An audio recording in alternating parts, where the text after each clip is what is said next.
Good morning. I'll be reading from Isaiah 55. It says, "Come everyone who thirsts, come to the waters, and he who has no money, come buy and eat. Come buy wine and milk without money and without price. Why do you spend your money for that which is not bread, and your labor for that which does not satisfy? Listen diligently to me, and eat what is good, and delight yourselves in rich food. Incline your ear, and come to me. Hear that your soul may live, and I will make with you an everlasting covenant, my steadfast, sure love for David. Behold, I made him a witness to the peoples, a leader and commander for the peoples. Behold, you shall call a nation that you do not know, and a nation that did not know you shall run to you. Because of the Lord your God, and of the Holy One of Israel, for he has glorified you. Seek the Lord while he may be found. Call upon him while he is near. Let the wicked forsake his way, and the unrighteous man his thoughts. Let him return to the Lord, that he may have compassion on him, and to your God, for he will abundantly pardon. For my thoughts are not your thoughts, neither are your ways my ways, declares the Lord. For as the heavens are higher than the earth, so are my ways higher than your ways, and my thoughts than your thoughts. For as the rain and the snow come down from heaven, and do not return there but water the earth, make it bring forth and sprout, giving seed to the sower and bread to the eater, so shall my word be that goes out from my mouth. It shall not return to me empty, but it shall accomplish that which I purpose, and shall succeed in the thing for which I sent it. You shall go out in joy, and be led forth in peace. The mountains and the hills before you shall break forth into singing, and all the trees of the field shall clap their hands. Instead of the thorn shall come up the cypress, instead of the briar shall come up the myrtle, and it shall make a name for the Lord, an everlasting sign that shall not be cut off." You may be seated.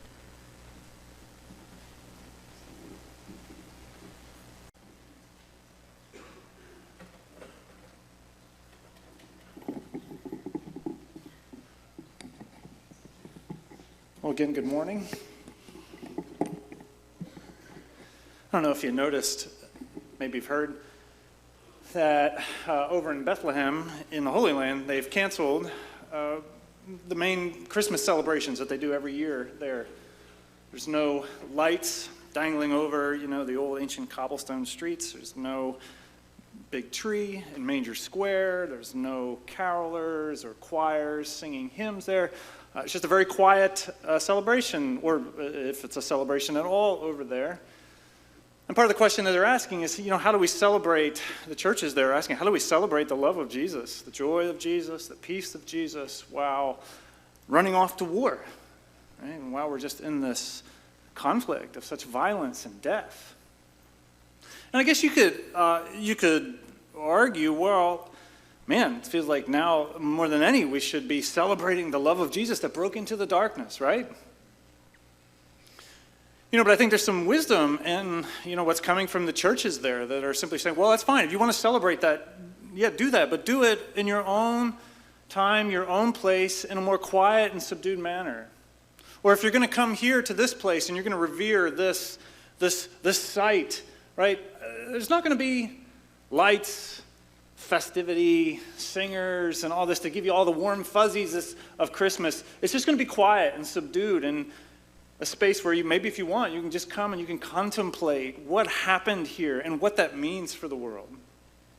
In other words, they're basically asking the question, maybe they're posing the challenge that we need to think again, what does it mean to receive and to celebrate the love of Jesus that broke into the world in Christmas?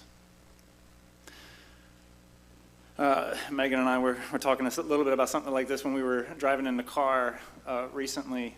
It was this week, and listening to some Christian music, and just had a conversation, wondering why it is that even in Christian music, so much of the mainstream contemporary Christian music or Christian worship music seems to be largely about, well, it's often very much about the love of Jesus, but it seems more focused on what it is for us to receive and to enjoy and to celebrate that love, what we get from that. But if you notice, like, it's very little, or at least disproportionately small, like how much of the songs are more of like, what does it mean for us to live out that love of Jesus in our lives? And that's maybe the question that I'm posing here this morning. What does it mean to celebrate that love? Not only as a receiving and consuming act, but then in living that out. We've been working through these Advent series here, and we've been looking at the 4 historic, traditional themes of Advent: hope, joy, peace, and then today is love. Right? You can't rightly sit and contemplate just the wonder of Christmas without, at some point, just considering the depth of love that's behind that, right? That the Creator would care so deeply for his people and for his creation that he would eternally bind himself to them by taking on their nature, their existence, their life, right? Stepping into a broken world to rescue and to redeem them, to be a servant to them, right? If you sit and think about that for any extended period of time, like, you just can't you can't help but not wonder at the depth of love behind that, right? Or the depth of love that led God to pour out his Spirit, right? So that as we're in this in-between time and we have to wait on his second coming, yet we experience challenge and conviction from the Spirit. We experience encouragement and strength, comfort and hope, life, right? All of which has us looking forward in great hope and anticipation for the day when heaven and earth are finally joined together, when God's dwelling place, as Revelation puts it, is at long last with his people, and there won't be an inch of separation anymore experientially between God's people and his wild love for them. Right, that's part of what that theme of love during the Advent season is meant to kind of focus on. And I just want to push that a little bit further and just ask the question, what does it mean for us to celebrate that and to live that? Or maybe what I'm going after here this morning is just this idea, hopefully it's just a very simple, basic reminder, that love of Christ, it comes with an agenda, not a condition.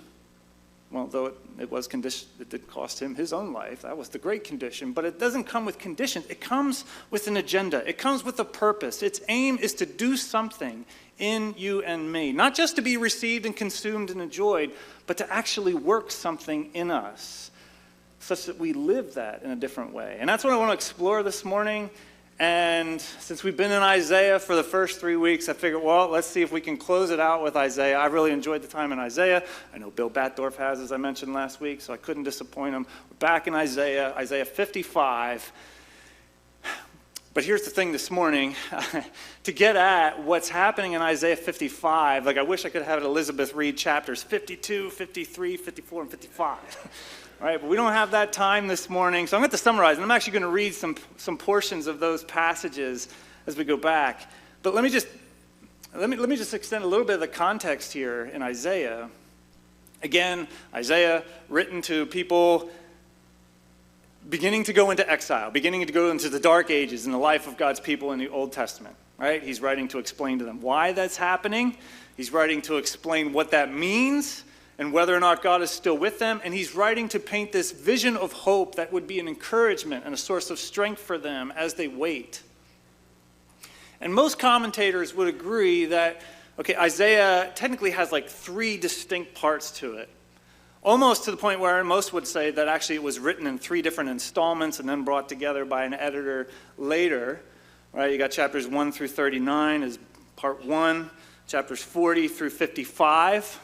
Our chapter today, part 2, and then 56 through 66, the end, the close of the book, right? So this chapter 55 is like this epic conclusion or climax to this middle portion of the book. And really it starts in 52, and here's one other bit of sort of like theological background to the book. There's a whole lot of themes in Isaiah. But one of the main themes is that you see essentially God ache for Zion. Zion, that symbolic name for the city of God's people. All right, the symbolic name of the place where God's people get, and like God aches for them. He aches for Zion. He longs to be near to Zion. He longs to dwell in Zion. Okay, but the problem is that Zion is corrupted through and through. They're running after all these foreign gods, and they're perpetually living in injustice, right? We've seen this along the way where the poor and the powerless are prey at the hands of the mighty and the strong, being taken advantage of, all this injustice. And so before God can ever dwell with them, before ever God can draw near to them, Zion has to be cleansed. It has to be renewed. It has to be redeemed. It has to be set free from all of this brokenness. And that's a little bit what Isaiah 52, 53, 54, 55 are looking forward to, this great day of renewal, and God will come and restore and dwell with his people. And so it starts with this call to the sufferers in chapter 52. Again, I'm going to read a couple verses from each chapter, see if you can stay with me. Awake, awake, put on your strength, O Zion. Put on your beautiful garments, O Jerusalem, my holy city, for there shall come no more into you the uncircumcised and the unclean. Shake yourself from the dust and arise, O Jerusalem. Loose the bonds from your neck, O captive daughter of Zion. Or later, for the Lord, again, looking forward, the Lord has bared his holy arm before the eyes of the nations, and all the ends of the earth shall see the salvation of our God. And then you start going, okay, great, the salvation. How's this going to happen, in Jerusalem? And then this is where then we start to move into chapter 53, which is the great song of the suffering servant. Right, that there's going to be this servant who shall come and act wisely. He shall be high and lifted up. He shall be exalted. But his appearance is marred beyond human semblance, his form beyond that of the children of mankind. Or verse 3, he was despised, rejected by men, a man of sorrows and acquainted with grief. Surely he has borne our griefs, says the prophet, and carried our sorrows. Yet we esteemed him stricken, smitten by God, and afflicted. He was pierced for our transgressions. He was crushed for our iniquities. And upon him was the chastisement that brought us peace, and with his wounds we are healed. We all, like sheep, have gone astray. We've turned, every one of us, to his own way, and yet the Lord has laid on him the iniquity of us all. Right? How's this salvation going to unfold?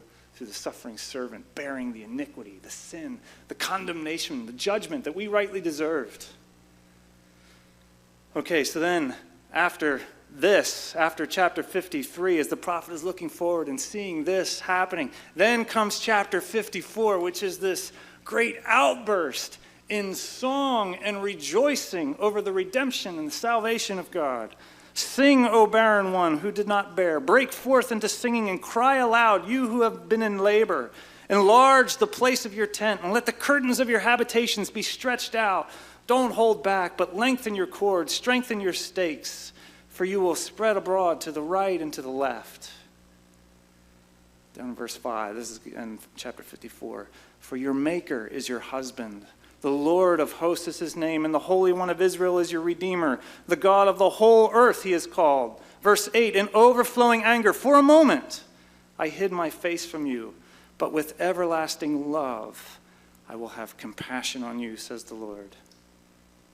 Verse 10, for the mountains may depart, the hills may be removed, but my steadfast love shall not depart from you, and my covenant of peace shall not be removed, says the Lord, who has compassion on you.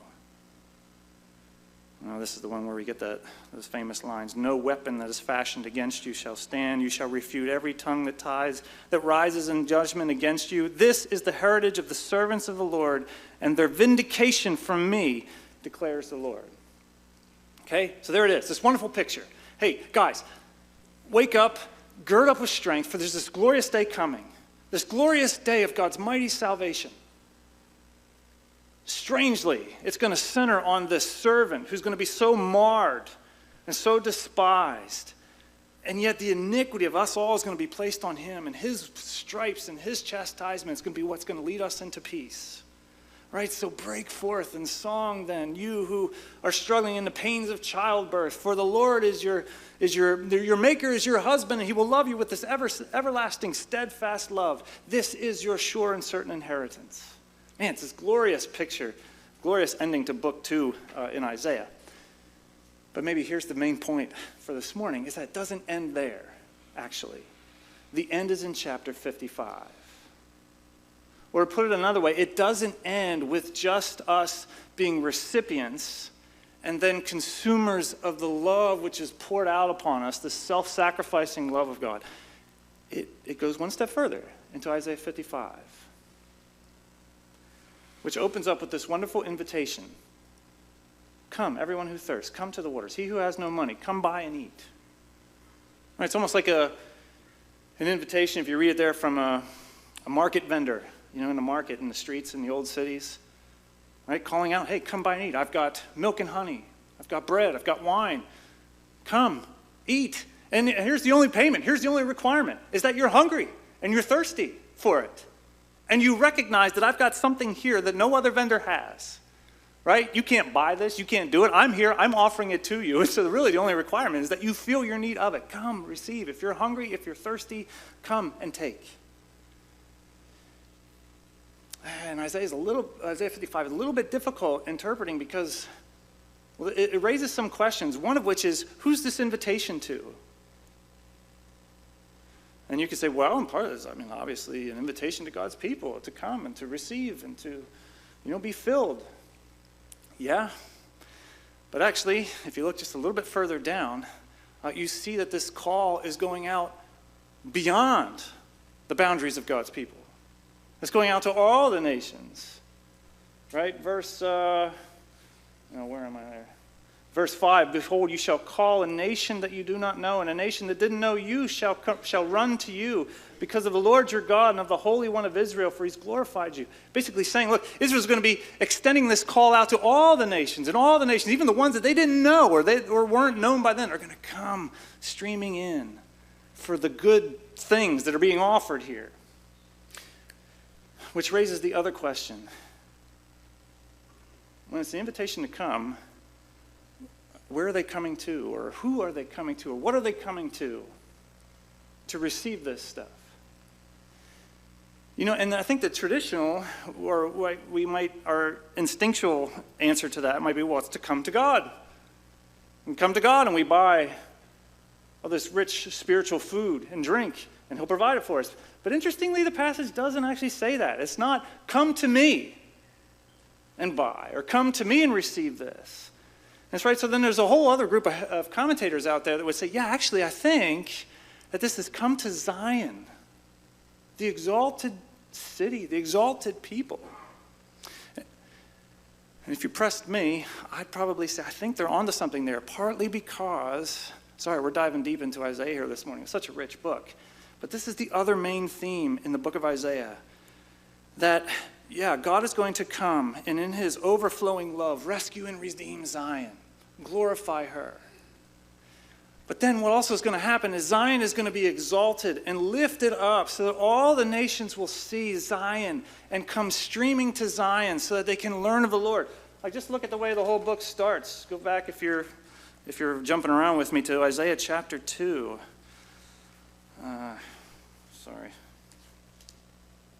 It shall come to pass in the latter days that the mountain of the house of the Lord shall be established as the highest of the mountains, and shall be lifted up above the hills, and all the nations shall flow to it. Many people shall come and say, come, let us go to the mountain of the Lord, to the house of God, that he may teach us his ways, that we may walk in his paths. For out of Zion shall go forth the law and the word of the Lord from Jerusalem.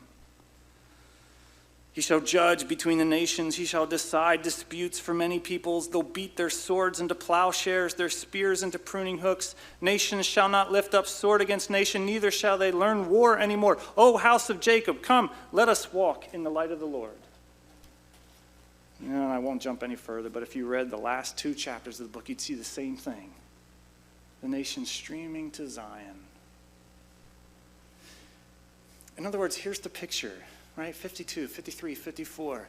This wonderful operation of God's love that rescues, reclaims, restores, and redeems a people, right? But then it doesn't just stop with their enjoyment of it. The whole purpose is that they may be renewed and glorified in such a way that it's exalted so that the nations see it, and the nations come streaming in to participate in the love and the glory and the goodness that God has poured out upon his people.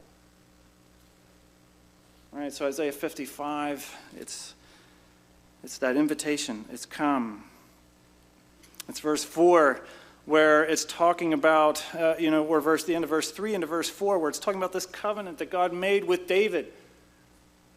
That I will be your father and you will be a son to me. And it's looking forward to the day when the next David, the better David, as we just sang, will come and will be the recipient of that covenant relationship and will extend that covenant relationship to all those who would come.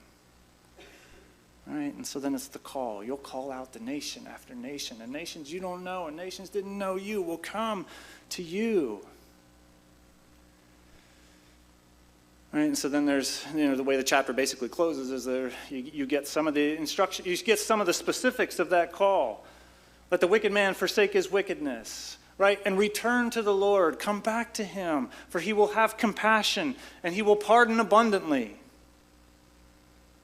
For my ways are higher than your ways, my thoughts higher than your thoughts. This might all seem strange to you, but my ways higher than yours, my thoughts higher than yours. And then it closes with the great promise that this will surely happen because this is the word of my promise. Promise of my word. This is my promise in my word to you. And just as the rains and the snows fall upon the earth and don't return to the heavens empty, but rather water the earth and cause it to bring up fruit, so my word goes out and doesn't return void, but it's going to fulfill what I intend for it. My word is the seal that this is going to happen. My promise will come to fulfillment. And then those great verses to close out Book 2, for you shall go out in joy, and you'll be led forth in peace. The mountains and the hills before you will break forth into singing, and the trees of the field will clap their hands. Instead of the thorn will come up the cypress. Instead of the briars shall come up the myrtle. And it shall make a name for the Lord, an everlasting sign, and this is important, that shall not be cut off. In other words, redeemed Zion becomes this sign of the glory of God in all creation. The redeemed, restored, sanctified, cleansed people of God, Zion, becomes this everlasting sign of God's glory and God's love that radiates throughout all creation. In other words, here it is. This love of God, this outpouring of God, it has this agenda to create a sign of God's love and his glory.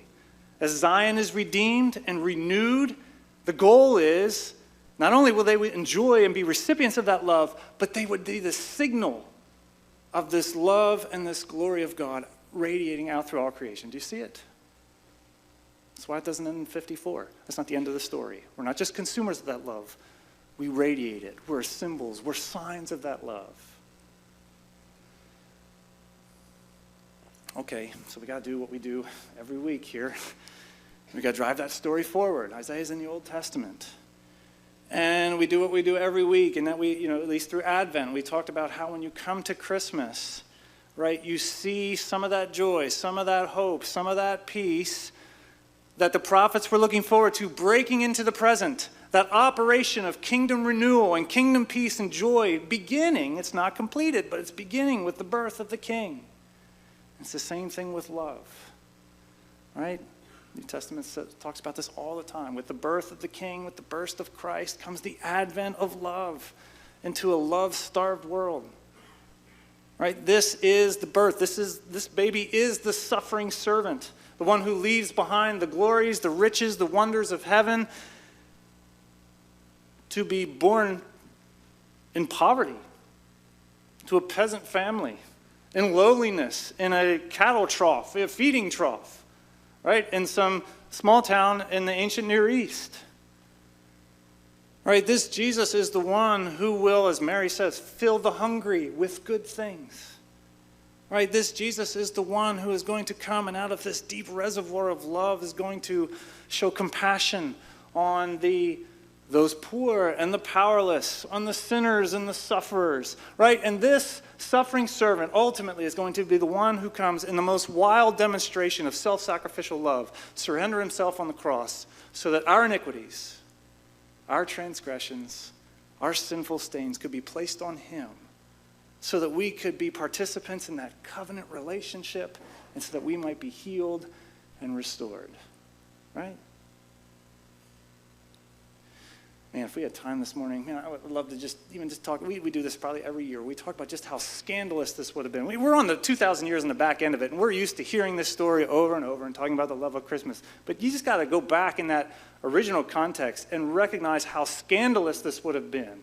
Certainly in the day and age of the Roman gods and Roman religions, that God would have such deep compassion and love for his people that he would leave the glories of heaven and enter into the broken world in lowly, humble existence, all so that he might become a suffering servant for them. Like, that's just an unheard of demonstration of love of God on behalf of his people.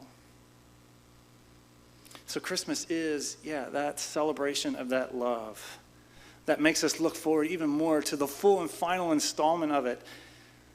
Okay, but then, it doesn't end there. Just like Isaiah didn't end in chapter 54, but pushes forward to 55. So the New Testament doesn't end with just our consuming of the love of Christ, but it pushes forward. We're going to see in John where as that suffering servant grows up, and just before he goes to the cross, he's going to gather his disciples together, and he's going to say, hey, look, guys, if you love me, you will keep my commands. And here's my commandment, that you love one another as I have first loved you. And then what does he go on to say in chapter 17? We'll see this. And by this will the world know that I am the one sent from the Father for the redemption of my people. Right? By your love, you'll be this sign, this everlasting sign that radiates throughout creation, and the world will know that I am the one. Or we saw this a couple weeks ago when we were doing that little crash course on the book of Ephesians, right? Chapters 1 and 2 lays out this glorious, all these wonderful gifts of love that God has given to his people. You turn the corner in chapter 4 then where the invitation is, so hey, live lives worthy of the call that you have been given. Walk in humility, gentleness, patience, bearing with one another in love, eager to maintain the unity of the Spirit and the bond of peace. Why? Well, among other reasons, because it's in this loving church that the manifold wisdom of God is being trumpeted before all of his enemies, before the rulers and the powers, anyway, and the enemies out there, right? In other words, that the way the church loves, and even loves sacrificially, bears with one another in love. Man, this is part of the way that God, thumps his chest in front of his enemies and says, you see this? Your days are done. Oh man, we could read passage after passage in the New Testament, which talks about our love as this everlasting sign. 1 Peter, when he's writing to the church and says, you are God's beloved people, so that you may declare the excellencies of him who called you out of darkness into his marvelous light. And how do you do that? You honor everyone. You do good to everyone, even the emperor who's persecuting you, 1 Peter chapter 2. Let me just go there. Or he says, finally, all of you have unity of mind, sympathy, brotherly love, a tender heart, a humble mind. Don't repay evil for evil or reviling for reviling, but on the contrary, bless, for to this you were called. And it's by this that you proclaim the excellencies of him who called you out of darkness into his marvelous light. There's one philosopher put it, Christopher Walken, reading a book of his. Where is it? I wrote that quote down here somewhere. He says, love is the epicenter of the distinctly Christian way of being in the world. Not power respect, or tolerance, not equity, justice, freedom, enlightenment, or submission. Love is the overall shape of Christian ethics, the form of human participation in the created order. Or I'll give you one more quote. I'm reading a book, it's a biography of Bashar Awad, who was the founder of actually Bethlehem Bible College over there in the Holy Land. And that's a riveting story, by the way. I highly recommend it to you. This is a side tangent. If you're interested in understanding more of the history behind things that are going on over there, grab this book. Yet in the Dark Streets Shineth. I think that's the name of the book. But anyway, he tells the story of how before he became president, founder of Bethlehem Bible College, he was leading a boys' high school there. And he brought on a teacher who admitted to being an avowed atheist. So I have no time for religion. So if you want to practice your religion, that's fine. But for me, no time for that. It seems at best, religion doesn't solve any of the problems of the world. At worst, it lurks behind so many of them. And Awad, again, the founder of the school, he had to come to the States for maybe a year and a half to get further training or whatever to lead the school. And when he went back a year and a half later, he said he was really surprised to see this change that was taking place in the heart and life of this avowed atheist that he had hired a couple years ago. And he went up and talked to him about it and said, hey, what's going on? What's this all about? And the guy said, yeah, you know what? He said, I was reading a little bit of the New Testament, and I was just struck by how the New Testament talks about this business of love. He said, I started reading what the Bible taught about love, and I was overwhelmed. I'd never actually read much of the Bible. He says it was much more interesting and profound than I imagined. And what it said about love.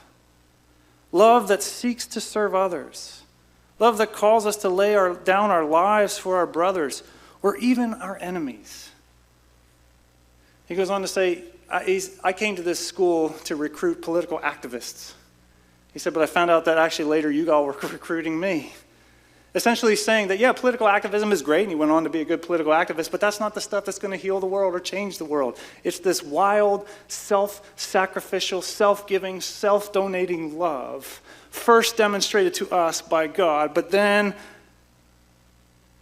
called out of us as a result of his redeeming work in us.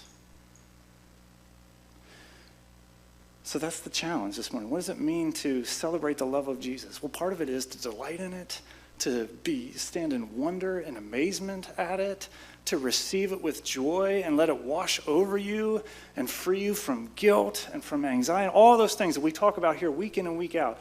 But let us never forget the very simple reminder that's just on every page through the New Testament. Yes, but its aim also is to renew us in such a way that we become the everlasting sign. And we become that glorious, radiant city that calls to all people to come and receive of the blessings of God. And we do that by this wonderful, self-sacrificial love of Christ poured onto us, which then we live out with one another. And maybe as we close it up, I'll just say this.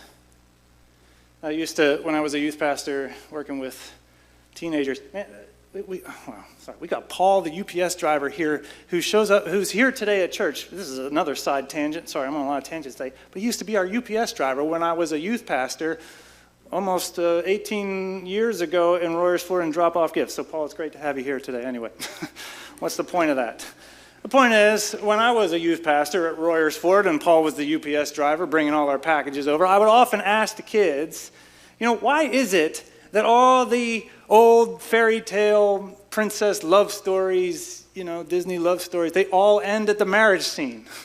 That the story is everything leading up to the marriage, and then they lived happily ever after. Right? And that would lead us to talk about, there's two just very different conceptions of love out there. Right? The conception of love behind all these fairy tale love stories is, it's this exciting experience. It's this high that we all long for and we crave for and we go after and we try to find and then we use to fill up these gaping holes in our lives. Right? And so that once you've found the love of your life and once you've secured that love of your life and the ring is on the finger, well, okay, the story has been told. It's over. Or at least the story of that love, of that filling up is over. You're filled up, and now you just get to live it out. Right? And then there's this other version of love, this self-giving, self-emptying, self-donating love of Christ. That begins when the ring goes on the bed. That's the beginning of that story. Right? But we're just so ingrained that this is what love is this thing that we take and we consume to fill up these gaping holes and these gaping emptiness inside us. And that as you do that, and as you find self-fulfillment through love, that's where you live the good life and the rich life and the happy life. And I just want to challenge you on the authority of the New Testament, don't buy that for a second. Yeah, that does happen, of course. But the really rich and satisfying stuff is this love whereby we, like we talked about last week, we forget ourselves and we move outside of ourselves and we give of ourselves and donate ourselves, even sacrifice ourselves for others. Or maybe another way to put it, the way the Bible presents the life of meaning and joy and happiness is a life that is lived in communion with your Creator and is being and a life that is more and more beginning to reflect Him, or more and more is becoming to be more and more like Jesus, who was the ultimate demonstration of self-donating, self-emptying, self-sacrificing love. And live that.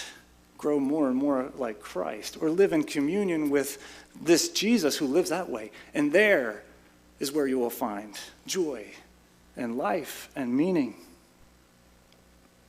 Last quote, I promise, from C.S. Lewis, and we'll close it with this. C.S. Lewis wrote a great book, The Problem of Pain, where he tries to make some sense. The pain that he had experienced in life, pain that others around him were going through. And his last chapter is so profound. It's a chapter that looks forward in hope, right, to the day when God will wipe away every tear from every eye, and sadness and death will be no more. But then in the last couple pages, he says this. It's kind of a dense quote, but I'll try to give you the main point. He says, "We need not suppose that the necessity for something analogous to self-conquest will ever be ended. Or, here he says, or that eternal life will not also be eternal dying." He says, in this sense, there may be pleasures in hell. God shield us from them. And there may be something not all unlike pains in heaven. God grant us soon to taste them. Right? Because, in his mind, heaven is not the place where all these consumers of love just sit and soak up the love that's, being poured to them. But rather, heaven is the place where we ultimately become like Jesus perfectly. And we live in eternity of self-giving love. Which he says, so in some ways, that might not be that far from an experience of pain, right? Because we're giving of ourselves, we're sacrificing of ourselves. For in self-giving, he says, if anywhere we touch a rhythm, not only of all creation, but of all being. For the eternal Word also gives himself in sacrifice. And not just on Calvary, for when he was crucified, he did what he had done at home in glory and in gladness with the Father and the Spirit. And he says this, let me read this. From the highest to the lowest, the self exists to be abdicated. And by that abdication becomes the more truly self, to be thereupon yet the more abdicated, and so forever and ever. This is not a heavenly law which we can escape by remaining earthly, nor an earthly law which we can escape by being saved. And then catch this line. What is outside the system of self-giving is not earth, nor nature, nor ordinary life, but simply and solely hell. What is outside this system of self-giving love? In the truest sense, he says, that's hell right there. But heaven is this eternity of not only being recipients of the love of Christ, but living that love, that sacrificial, self-donating love to others. And so the invitation for us as we wait on that great day is to be the everlasting sign in the here and now, that through our acts of self-sacrificial, Christ-like love to one another, to each other in the church, to our neighbors, to those in the watching world, would be this eternal call to come and to receive the glory, the goodness, the richness, and the love of Christ that has burst into the world at Christmas and will come all the more the day of his return. May God lead us in that for our joy and for his glory. In the name of the Father, and the Son, and the Holy Spirit. Amen. At this time, I'll invite the worship team to come forward. And for one more time, through this Sunday, I've enjoyed doing communion each week during Advent. We might do that again in Lent. But again, for Advent here, we'll come to the table one more time. Come to receive the bread and the cup as reminders of that self-sacrificial, self-dying love of Christ for us, but then also nourishment and strength to live as Christ, sacrificially perhaps, in the world that he calls us to. So I invite you to stand. I think actually the worship team is going to play a great old Christmas hymn that you don't hear that often, Of the Father's Love Begotten. And you don't have to sing along as we're coming to the table. You can just consider the words that are on the screen. You can listen to them as they sing that, and you can come and receive the elements. And once everybody's received, we'll enjoy them together. You all are welcome to come to the table. You don't need to be a member or even a regular participant of Grace Church to come and to receive the bread and the cup. However, Scripture would say, hey, don't come insincerely. Come only if you are both entrusting your life to that love of Christ and also having the desire to live that life of love towards one another and wherever he sends you. If that is your desire, or if God is working that in your heart today, maybe for the first time, please come. You're welcome to the table to receive the bread and the cup. There's 3 stations, one over there on the left, the right, the center, and then over here. Sorry, my left, your right. And again, as we've tried to figure this out since being in here, we'll stand and we'll move your right to left.